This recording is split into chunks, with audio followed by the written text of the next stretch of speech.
जय Shri Krishna everyone, welcome back to my channel. Friends, आज इस वीडियो में हम भाद्रपद माह में शुक्ल पक्ष में जो पंचमी आती है, ऋषि पंचमी, उसकी पूजा विधि के बारे में जानेंगे। बहुत ही सरल पूजा विधि दिखा रही हूँ। 2025 में 28 अगस्त को ऋषि पंचमी का व्रत रखा जाएगा।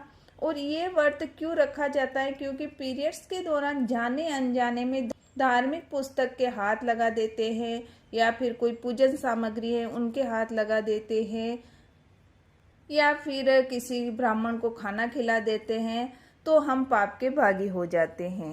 और इससे बचने के लिए हमें ऋषि पंचमी का व्रत करना पड़ता है। ऋषि पंचमी का व्रत करने से जाने अनजाने में किए हुए पापों का दोष खत्म हो जाता है। ये व्रत महिलाएं और लड़कियां दोनों ही करती हैं। आज के दिन सप्त ऋषियों की पूजा करते हैं। इस व्रत का सबसे बड़ा नियम ये है कि हल्का जोता हुआ अनाज हमें नहीं खाना है। इस दिन आप निर्जल या फिर फलाहार व्रत भी कर सकते हैं। महिलाओं के लिए ये व्रत बहुत ही महत्वपूर्ण है। हमारे यहाँ तो फल, मेवा, समा की खीर, समा के चावल और दही खाया जाता है। पूजा के लिए एक थाली ले लेंगे। थाली के अंदर चंदन से या हल्दी से स्वास्तिक बना लेंगे। स्वास्तिक बनाने के बाद फूलों का आसन लगा देंगे। फूलों का आसन लगाकर सबसे पहले भगवान गणेश जी को विराजमान करेंगे। उसके बाद 8 सुपारी लेंगे। तो 7 सप्तऋषि और 1 अरुंधति माता, तो 7 सप्तऋषि को विराजमान कराएंगे। अरुंधति माता को विराजमान कराना है। उसके बाद जल के छींटे लगाकर सभी को स्नान करा देंगे। स्नान कराने के बाद घी का दिया प्रज्वलित कर देंगे। उसके बाद सभी को वस्त्र स्वरूप कलावा समर्पित करेंगे। भगवान गणेश को कलावा समर्पित करना है, सप्तऋषि को कलावा समर्पित करेंगे, अरुंधति माता को कलावा समर्पित करना है। आप चाहें तो अरुंधति माता को चुनरी भी उड़ा सकते हैं। इसके साथ ही दिए के यहाँ पर भी हमें कलावा समर्पित करना है।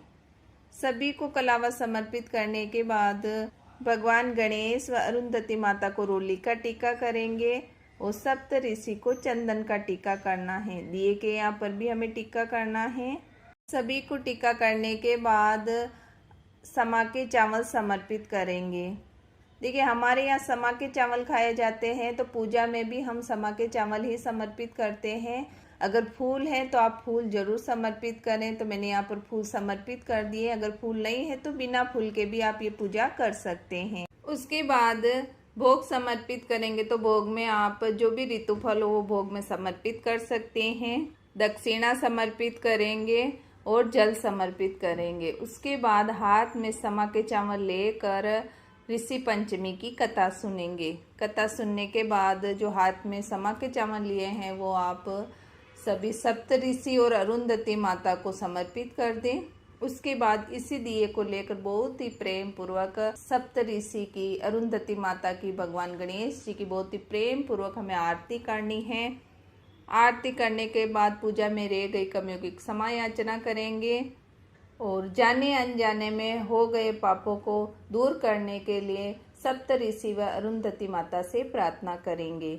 तो फ्रेंड्स, इस तरह आप बहुत ही सरल तरीके से पूजा कर सकते हैं और कथा सुन सकते हैं।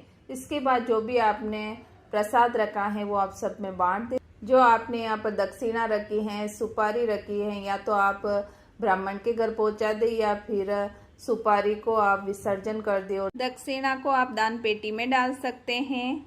आई होप मेरी दी गई ये जानकारी आपके लिए यूजफुल हो। वीडियो अगर थोड़ा भी यूजफुल लगे तो वीडियो को लाइक करें और चैनल को सब्सक्राइब करें। और हम महिलाएं घर पर कैसे तीज त्योहार पर व्रत और उपवास करती हैं, कैसे कथाएं सुनती हैं, उसकी जानकारी के लिए दीपमाला जोशी चैनल को सब्सक्राइब जरूर करें। वीडियो देखने के लिए आपका बहुत बहुत धन्यवाद।